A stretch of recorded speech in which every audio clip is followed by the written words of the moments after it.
Hey guys, welcome back to the American Dream Podcast. I'm here with a very special guest, Moises Morales, Executive Director of Advocacy Homes. Yes, sir. ¿Cómo estás, mi brother? Good, brother. Thank you for coming, man.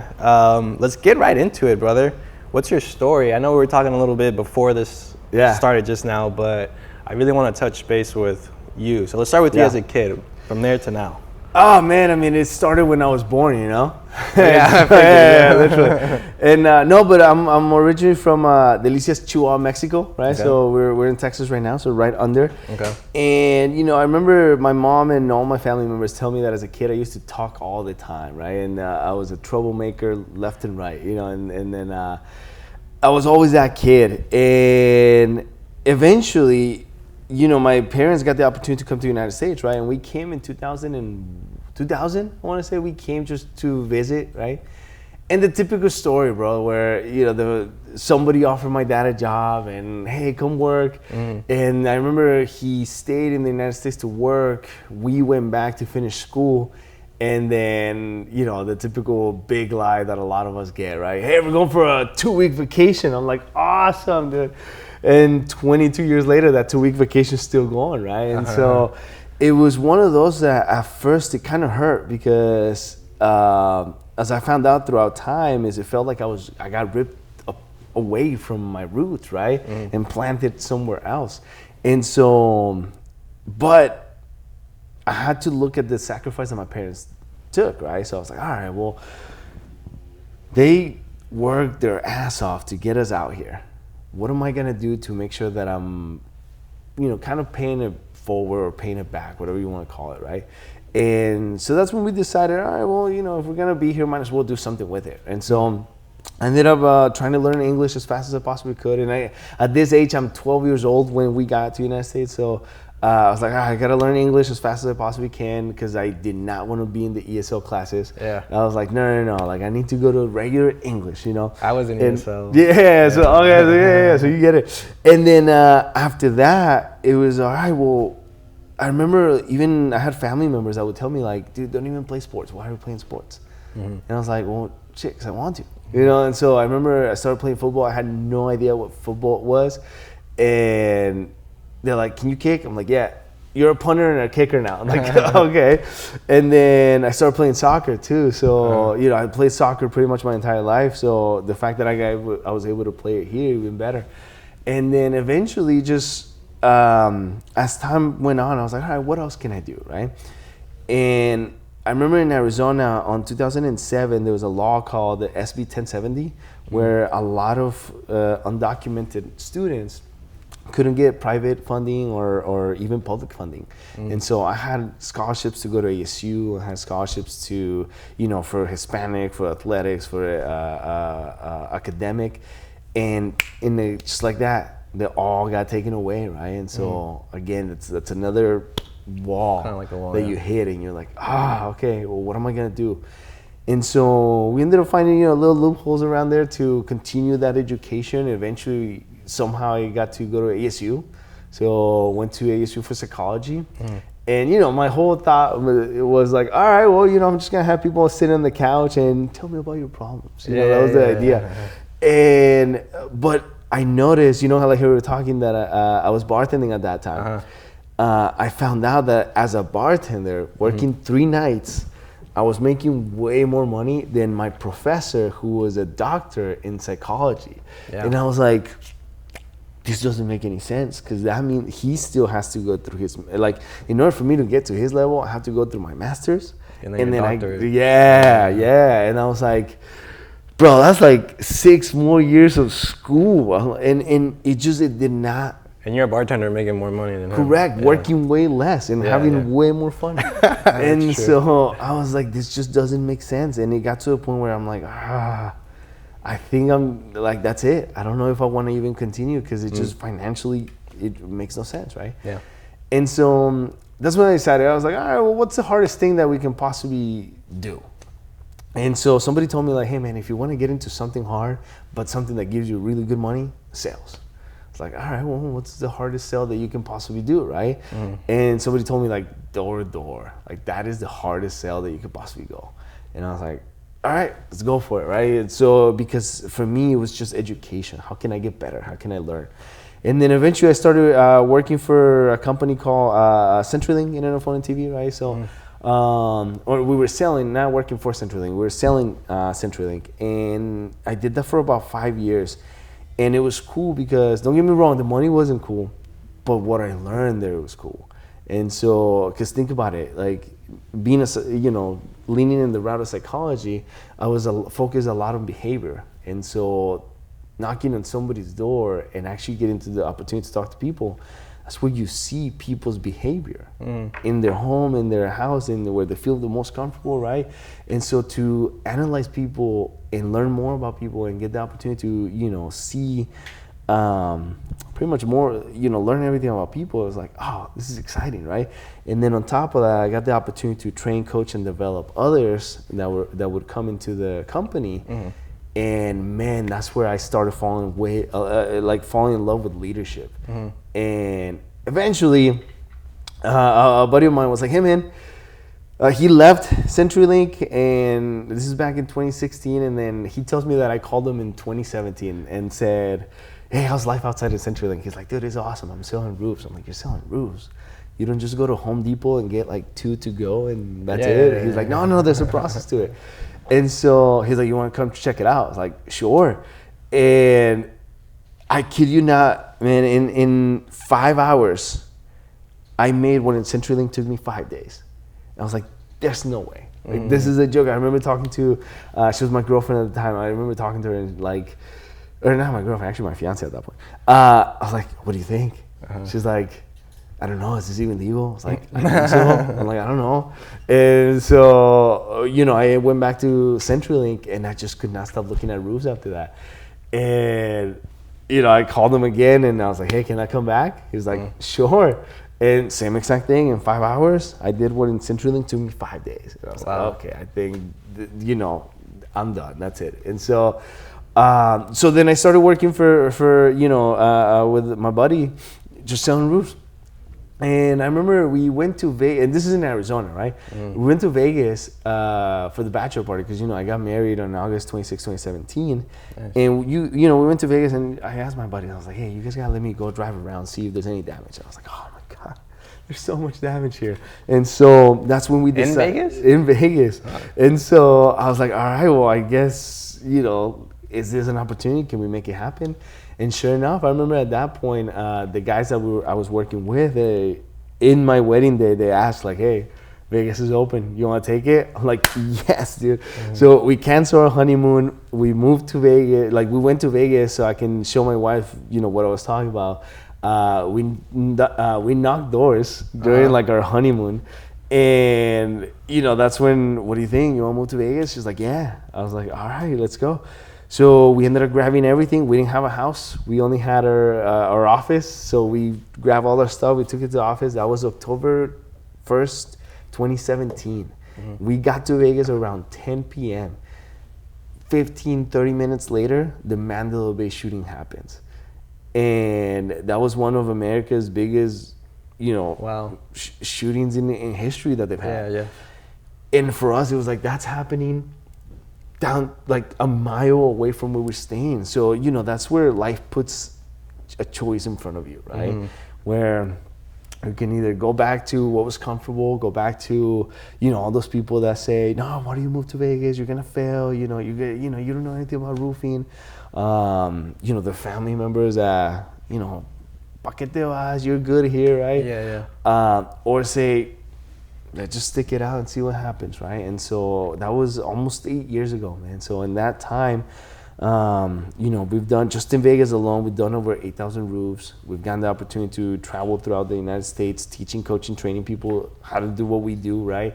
We got to partner up with a bunch of different business owners that has allowed us to be able to build this entire umbrella, right? Called Advocacy Home, that it gets me so excited because now, it started as a super tiny little idea, and now we have over 100 employees, 20 plus of them being overseas. So we have people in Mexico, Colombia, actually, Argentina, Philippines, right? People in Arizona, Idaho, New Mexico, Vegas, here in Texas, and it's just, it continues to grow, right? And the fact that all that has led it to this point today, to get the opportunity to talk to you, man, it's something that brings me back to what I was telling you about my parents, right? Well, if I'm gonna do something, if I look at the sacrifice that they did, how can I utilize that to make sure that it was worth it, right? That it was, at least they know, like, hey, the sacrifice that it took to get here, it paid off. And it paid off on the actions that myself, my little brother are doing, right? And so, because think about it for you, man. Like, you were saying you were born here, right? Yeah, I was born here. Okay, and then, but think about what your parents had to go through to get here. I have. And that's why I created this. Yeah. Yeah, exactly. See? Yeah. And how does that feel? Feels good, but the job's not done yet. We still have a long way to go, but we're doing some great stuff. Let me ask you, even though you've been doing it for a while, does it feel like you just started?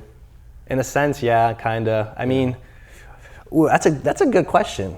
Like, I mean, we're moving so fast at such a fast pace in such a short amount of time that it's very impressive, and I think God is good in that aspect of it. But there's so much, so many other things that we have planned out. Yeah. Like, this is just barely touching the surface, if that makes sense. So it's like a yes and no question, if that makes sense. But let me ask you a question. So your childhood and your parents, I think you're the first Latino we've had so far here, right? I'll take that, yeah, yes. Actually, I think you are. So I think we can relate to the childhood and the sacrifices that our parents brought for us to come here, that opportunity. Yeah. Take me through your childhood in terms of your parents. Like, how did you know what they were sacrificing? What were they doing? How was that like? Dang, that's a good one. So this is one that I tell, and I've told my parents before. I'm like, your parents want to give you what they didn't have as a kid, right? And so my parents, we grew up, from what the stories that they tell me, we grew up in like a, house that had like no floor, right? It was just dirt. And for them, it was probably worse. And so, but they wanted to give me what they didn't have, right? Which in their case, it was material possessions, right? El PlayStation, el Nintendo 64, the Super Nintendo, the original Nintendo, the best shoes, the best skateboard, the best whatever, right? But that came at a sacrifice, and that sacrifice was to work, to get all that, to get money to, buy all that stuff. So unfortunately, I didn't have them around that much because they were always working all the time, right? And so, which again, nothing against. They taught me work ethic. What were they doing for work? My factory, like they were working in a maquilaria, something like that.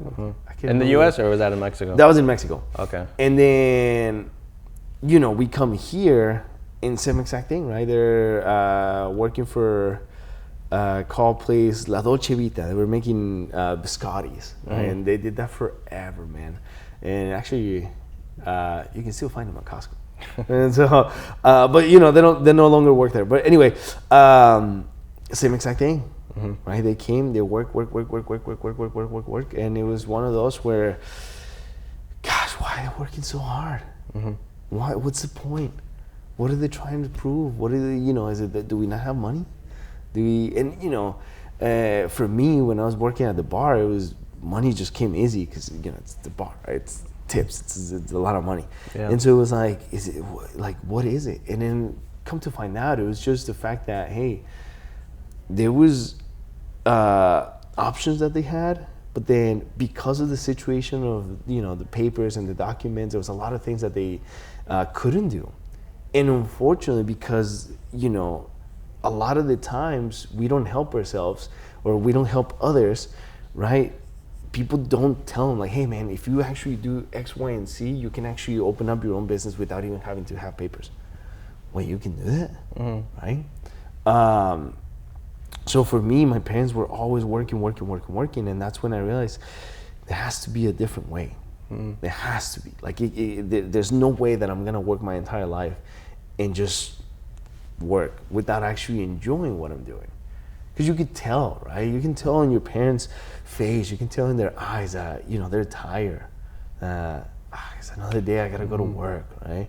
In the weekend, like, you know, for us it was let's go to the mall, but let's just window shop because we know there was no money to, you know, get the nice sneakers or get this or get that. So, but again, I will forever be grateful for that because it just taught me something that we have as Latinos that I feel like a lot of, you know, other cultures or other people don't have is that work ethic. Yeah, 100%. Like, there's times that, you know, even my wife would get mad at me and say, like, slow down.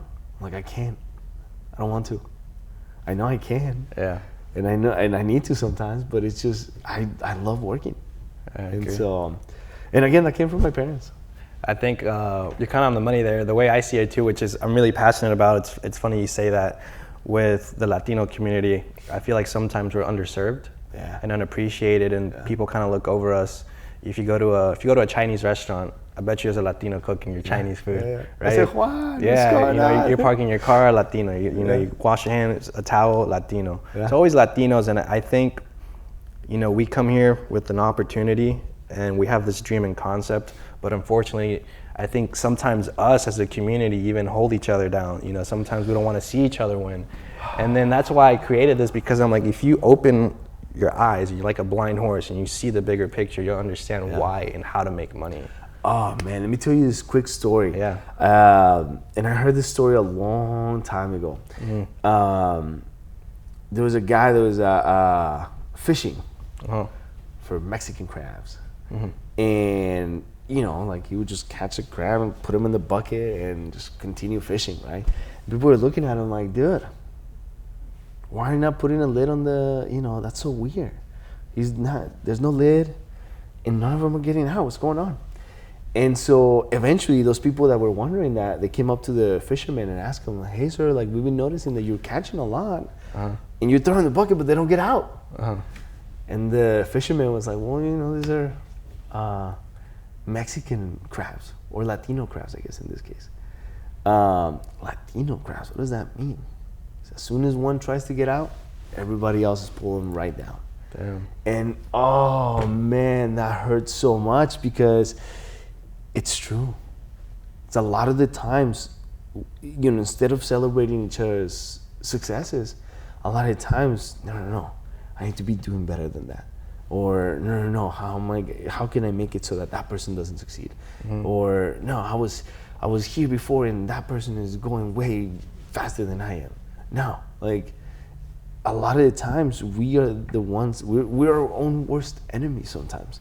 So the question is, and the thought came into place, what happens think about Mexico, and I'll just put Mexico, because I'm from Mexico, but think about when a disaster happens, right?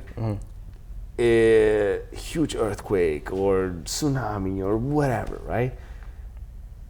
Everybody stops hating on each other and they stop helping each other.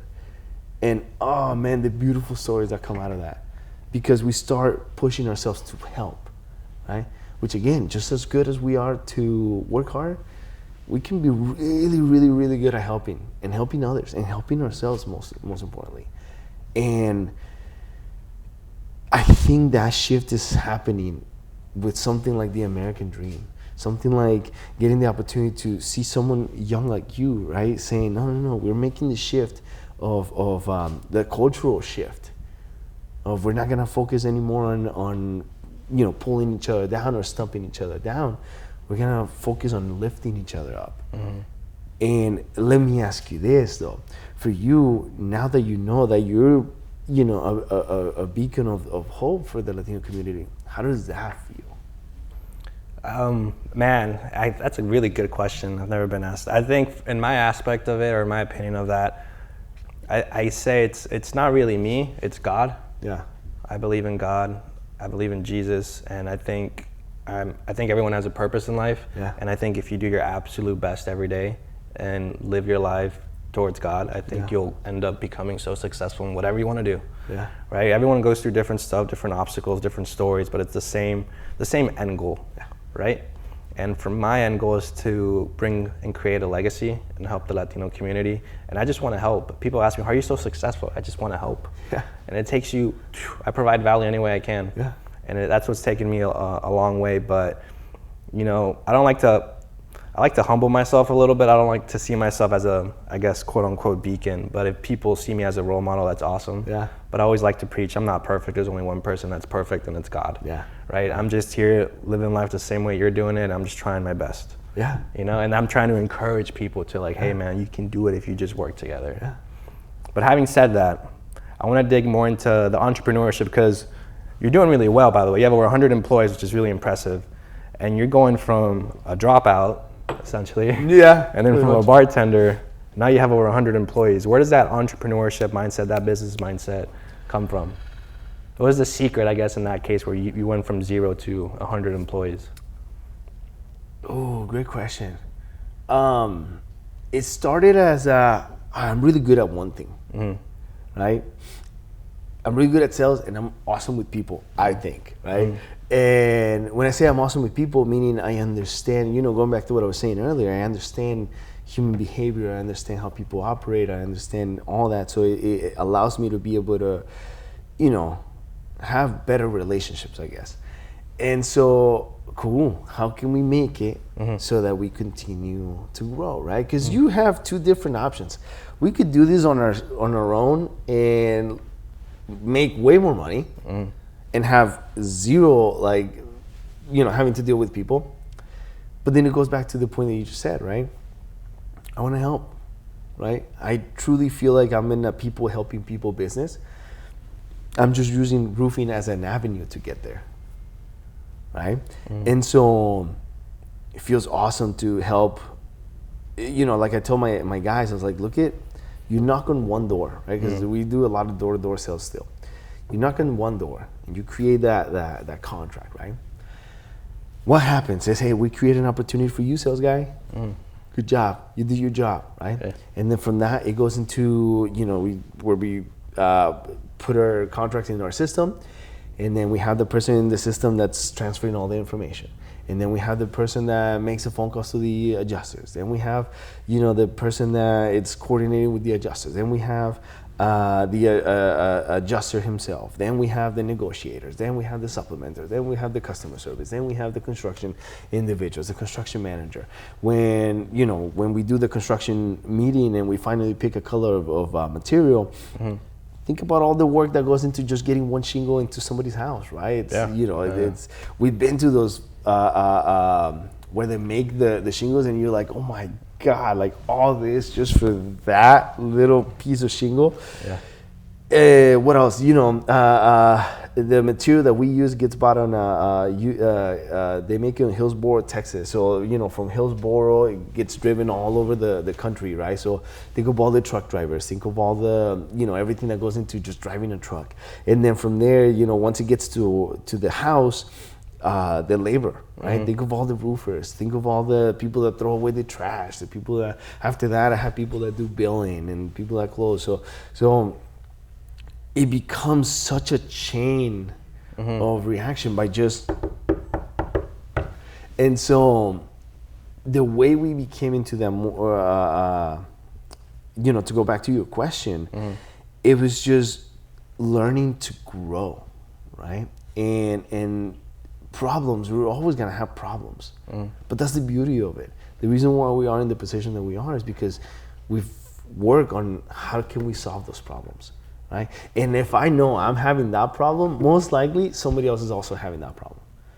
And so all we're doing is just providing solutions, right? Helping. Okay, does this work? Does that work? And you know, and I know it's cliche, man, and everybody talks about it, but it's so true. You're gonna fall time and time and time and time again. And I learned that through the experiences that I've had in life, right? Like I was telling you, where, shoot, I'm in a new country. I don't know anybody. I don't know the language. I don't know the culture. I miss my friends. I miss my family. I miss my toys, right? So there's a wall. But what happens is you go through it. And then once you get through that wall, you're gonna find another wall. And for me, it was like, all right, well, I didn't know, I honestly did not know that I didn't know anything about the whole papers and needing papers until I went to college. And all those scholarships got taken away from me. Damn. And they're like, oh yeah, it's because, you know, you have no papers. Wait, what do you mean I don't have papers? And they're like, well, yeah, you're an illegal. And I was like, but I know the language. I know well, you don't have this one paper. And I'm like, what? And so, again, another wall, and just go through it. So what's in your mindset? Like, what's going on in your mind when you're going through these obstacles? Like, some people face an obstacle, they turn around, they don't do it. What's going on in Moises' head that tells him, F this, that's my goal and I'm gonna get to that goal? Oh, it's, and somebody tells me no, I'm gonna show you. Like, there's no way. Mm-hmm. Like if somebody, I remember, again, I have family that would tell me, you can't play sports. I'm gonna show you. Right? And then I ended up being like, I think in high, like I went to play soccer for a very long time, which I'm grateful for. And so that was awesome. But then, them telling me no, like, you're not gonna be able to do it. Oh, watch, I'm gonna prove you wrong. Same thing with school, right? Like I remember crying, because when the whole thing with the scholarships happened, they took everything away, and I was like, so what do I do now? And unfortunately, I can't remember, but in my class from when I graduated, not a lot of us went to college. So, I don't want to become a statistic. I don't want to be that guy that could have. Mm-hmm. And I remember I can't remember who said this, who I heard it from, but they talk about, like, imagine if you're in your deathbed and somebody opens the door. Yeah. And that door is the version of you that could have been. I've heard of that. Yeah. Oh, yeah, man. When I heard that, I was like, because think about it. Like, there's always that version of you that could have been, right? But I know that at this moment is the version that is, right? It's not what could have been. And no, this is it right here. So I understand. So mindset is one thing, right? You have the mindset to become successful, to drive, to want more, right? And I think everyone should easily admit to themselves that it's okay to want more and to be ambitious and to be hungry and driven. Oh, yeah. Like I always have that hunger, brother. Like, trust me, no one. I'm just like you. Like, watch and see. Yeah. Having said that, I understand business, right? You started to grow it. You have the right mindset, but now I think I want to dig more into you as a person, because people see this picture or this facade of, like, this guy's successful. He came from Mexico here. He's doing really well. But as a person, like, personal challenges, what were you facing throughout the trajectory of your business? Was there anything that kind of, like, held you back as a person? Yeah, I mean, God, that question, man, it's a good one, because you gotta dive deep into yourself. Exactly. Right? And a lot of times that's what we don't want to look at. Because think about it, that's when, no, you're wrong, and you're wrong, and you're wrong. But that's the saying of, like, you point one finger forward, three are pointing right back at you, right? And so, man, there's the doubts. Like, there's always the what if, right? The what if I don't make it? What if I fail? What if I lose everything? What if, what if I get in trouble? Like, there's always a what if, right? The second thing is sometimes it can be really good, sometimes it can be really bad. Like, I remember talking to a mentor a long time ago, and I would complain, and this is when I was younger, I would complain about, like, I had a really bad week, and oh my God, this month sucked. And he was like, just wait until you have bad years. And I was like, no one has bad years until you actually have a bad year. You're like, this is what a bad year looks like. And so personally, you have to go through those problems, those issues, those struggles that if you come out of it on the other side, you come out of it so much stronger. And, I'll give you one that God, I would forever, man. It was when my parents separated, right? How old were you? 30, 29, 27, 28. And the crazy thing is, because I know that happened with you too, right? When you were younger, like 12? Yeah, like 12. Yeah. it still hurts the same. Like, even though I'm an adult, it's like, you know, they're your parents. Like, you know, it's not supposed to happen. But I remember, and then my mom lived with my wife and I for a whole year. And my wife and I had just gotten married, and we had just bought our house, and she was with us for a year, right? And it was always the trying to get my mom and my wife to make a decision of, okay, what are you guys gonna do? I'm just working, make a decision, right? And it wasn't until, for a whole year, I put off a conversation with my mom. I didn't want to talk to my mom about it. I didn't want to, like, you know, have the awkward conversation, have the critical, hard conversation, until it got to a point where, you know, my wife was like, hey, if we don't do anything about the situation that's happening right now, we might have to take a break from each other. I'm like, dang. Like, I mean, she didn't tell me that until after, but then I had the conversation with my mom of like, hey, Mom, I love you with all my heart. And I hope you understand that I need to focus on my marriage. So we need to get you in an apartment, or we need to get you in like a house or something. How was that conversation? And dude, I've done skydiving. I love snowboarding. One of my goals is to go swim with sharks. Like, I want to do all these crazy things. Having a conversation, a real conversation like that with my mom was literally the scariest thing I've ever had to do. I don't know why. You know, I can talk to thousands of people in front of me and no problem. But when it comes to having that conversation with my mom, it was so hard. And I remember I had that conversation, and then she's like, I feel the exact same way. I'm like, wait, what? She's like, yeah, no, I know that I've been, you know, I see how you feel. I see how it happens. I see the struggles that you're going with. I see how your business is going down. I see how your relationship is going down. She's like, and I know it's because, you know, you're trying to do all this for everybody, but you're not doing anything for yourself. And man, I tell you what, after we had that conversation, we found my mom a job like this. She was in her own apartment within a month. She had her driver's license within a month. My business just started going up again like that. And so that's where I realized, dang it, it's up to me. It's up to me to make sure that, you know, the hard decisions, I'm the one that has to make them. Right? The hard conversations, I'm the one that has to have those conversations. So your mom said something, and I want to touch base on that. She said, you're always trying to help other people, but you're never helping yourself. Yeah. How important, and I mean this in a good way, how important is it to be selfish? Oh, dude, it's super important, because what's the point of trying to help everybody if you're in the hospital sick and dying, right? Like, no, you have to be like, for instance, something as simple as going to the gym, right? That's a way of being selfish, I agree. Yeah, like it's being selfish. Like, hey, I go to the gym at this time. From this time to this time, nobody bothered me, because that's the time where not only am I working on my body, but I'm working on my mind too, right? Selfish with learning how to say no. It's time, that's a good one. Oh man, learning how to say no. That's a hard one for me.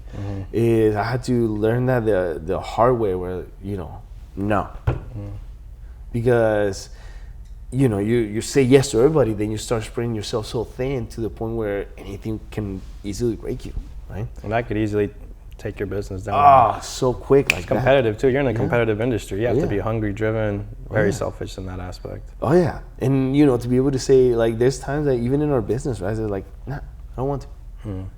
Why not?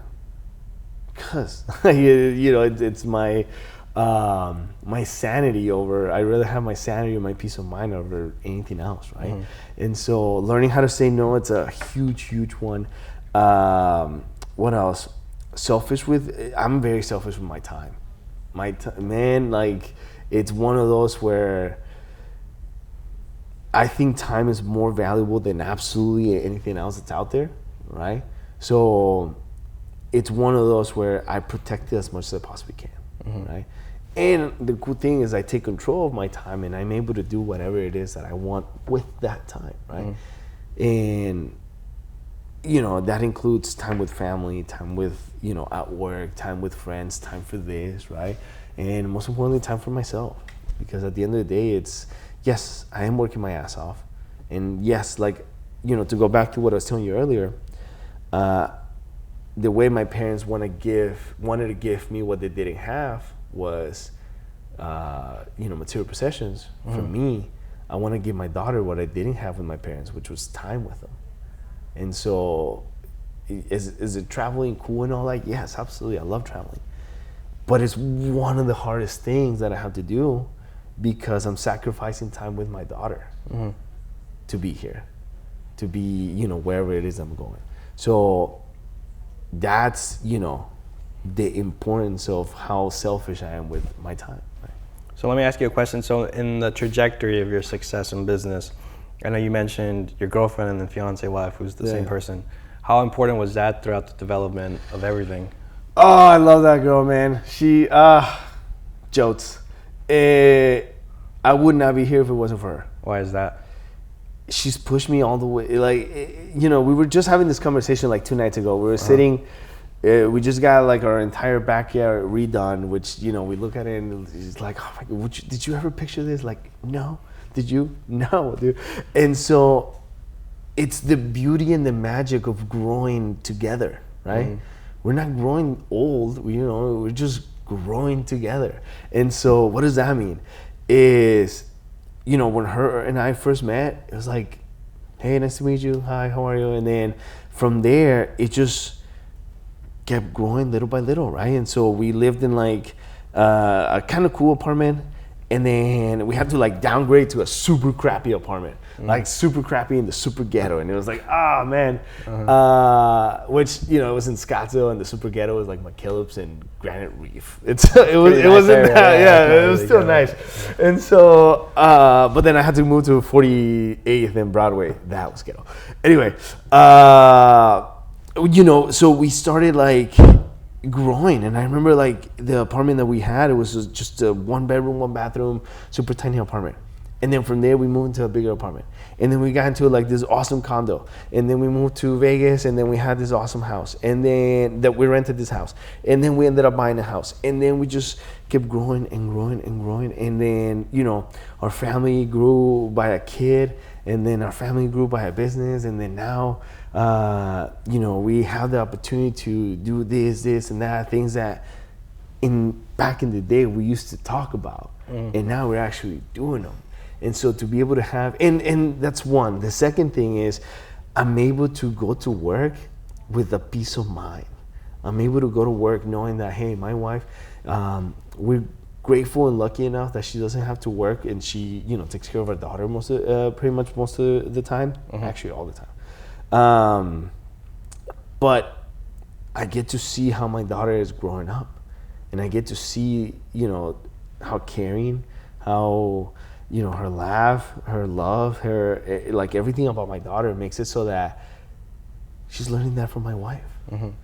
And man, like if it wasn't for her, I bet you anything, there's no way that you and I would be sitting here. Because right now, even though I'm here, I know she's holding it down at home. Yeah. And if she wasn't holding it down, then, I would not be able to focus on this conversation specifically. It would be more like, well, I hope the house is not burning down, And so yeah, man, it's a team. And I always hear that, well, it's always a 50-50. It's like, no, it's 100 and 100. And it doesn't mean that sometimes that we're always 100 and 100. Sometimes my 100 might be 70 and her 100 might be 50. Sometimes mine is 100, hers is like 30. Sometimes she's 100, I'm like a 10, right? And so that's when I get the man flu. And so, but we have that understanding of, hey, it's us, right? It's like it's yes, she might not be here physically, but I know that because of her, I get the opportunity to be here. Beautiful. So that's why, she's. So where do you see, I guess with everything that you've done and created, knowing like your childhood, your mentality, the way you were able to scale and build your business, considering the obstacles and you still managed to push through them, what's the plan in like the next 10 years with what you want to do from the business and personal? So that's a cool thing, man, is I want to make sure that the business and personal kind of, interact, right? So where this, and when I say this, I'm talking about showing the Latino community that, hey, we no longer have to be the ones working down there. You know, if you want to, it's because you're choosing to, but you don't have to, right? So what does that mean? For me, okay, how can I continue to help, right? If I call my business a people helping people business, how can we make it so that we try to help at least one person? Mm-hmm. Because if we go back to the example of what I was telling you, like all the work that happens out of the one door knock, think about all those families that are getting fed. Mm-hmm. Think about all the people that we have in different countries that now their families are getting fed, right? Where I have one of our buddies in one of our guys in the Philippines. He's like, dude, I'm making more money than doctors. I'm like, what?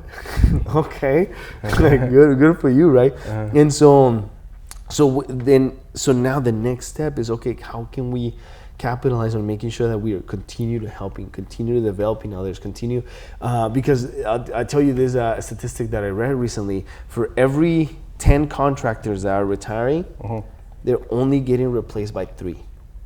So 10 leave, 3 come into the picture, right? Contractors or subs? Contractors. Okay. Yeah. And so what does that mean? Is, like I talked about earlier, 80% of our labor force is Latino, mm-hmm, right? So how can we get that 80%, to be 79%, 75%, mm-hmm, 60% are labor, 40% are now business owners? How can we teach them how can we show them that, hey, educate yourself, mm-hmm, do it the right way. Like, I know there's always ways to go around things, but it's just doing it. Sometimes the hard way is the right way, and a lot of the times that's what gets you, that consistency, right? Of, like, money just shows up. Yeah, because you're doing it the right way, man. And so continuing helping that education for others to show them that, hey, if I look back, and at this point I'm 45, right? Mm-hmm. Like 10 years from today, to look back and say, dang, look at the millions of people, millions of people. There's about 64 million Latinos in the United States. How can we make it so that we at least are able to help, even if you help a tiny little, mm-hmm, amount of that is just gonna spread out. So let me ask you a question. So let's say there's that Latino here from 2nd, 3rd generation, and their family came from Mexico, Colombia, wherever, and they're here. Let's say they're working somewhere just to try to make ends meet. They're scared, they're unaware, but they come to you and they say, Moises, what are the first 3, 4, or 5 things that I need to do to become successful like you? What would you recommend them to do? I have 8. All right, what are they? And they call it 8 great work habits. Okay. So first things first is having maintain a great attitude, mm-hmm, right? Having a great attitude is easy. Mm-hmm. Maintaining a great attitude is the hard part. Yep. Right?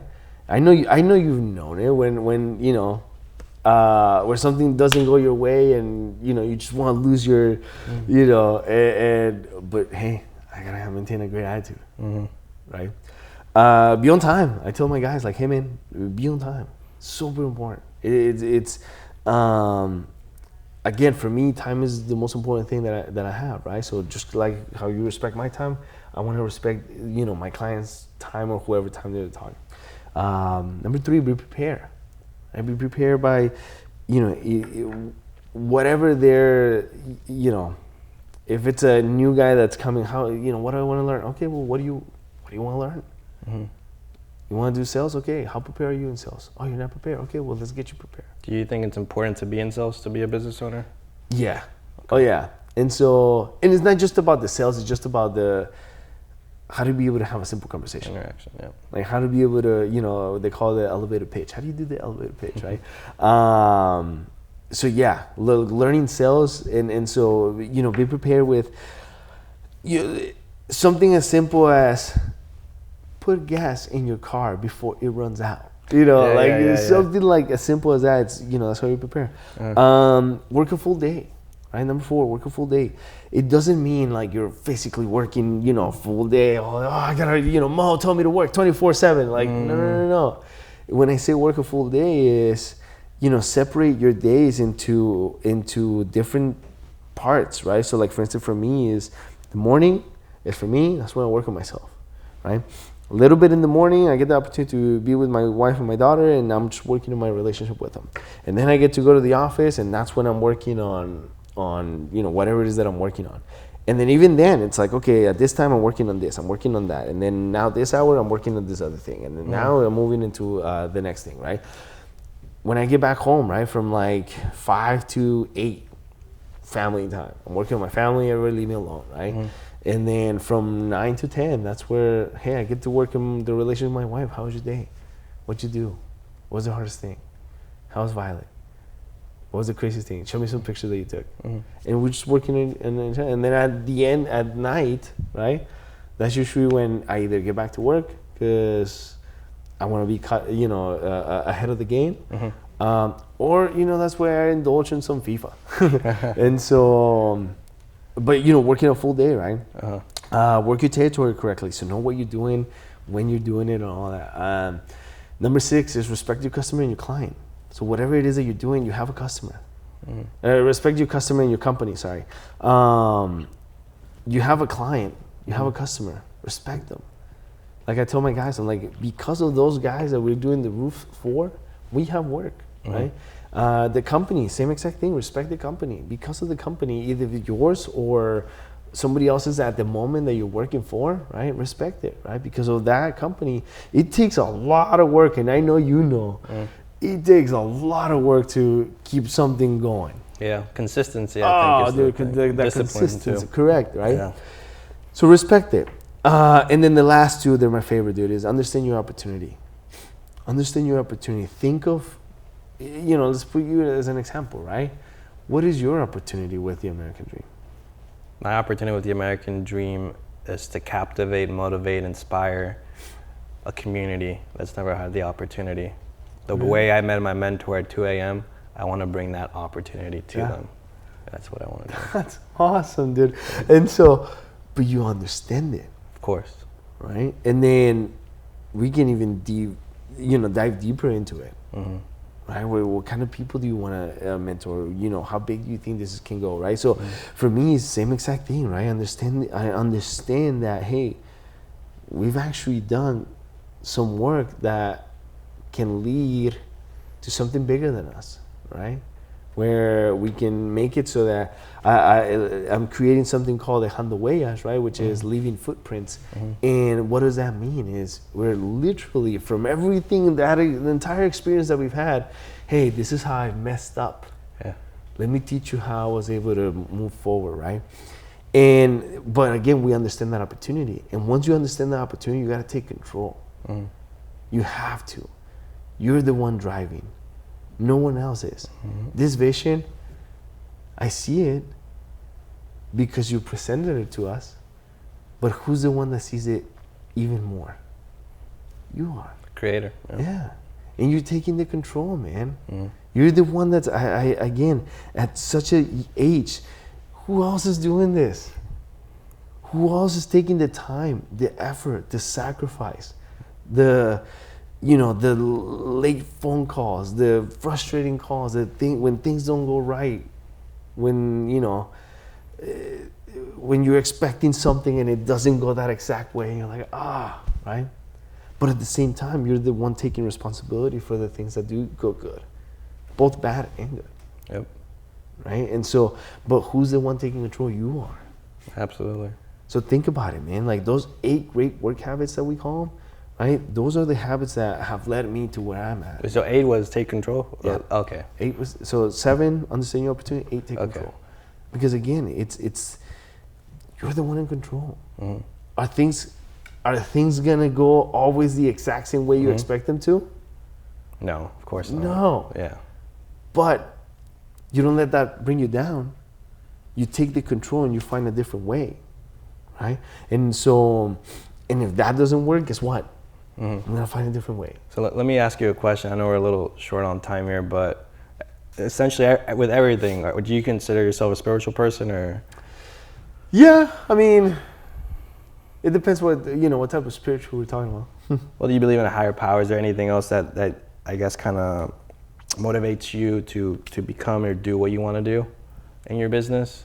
Like a driving factor, I guess, per se? It's the fact that I want to be who I didn't have. That's good.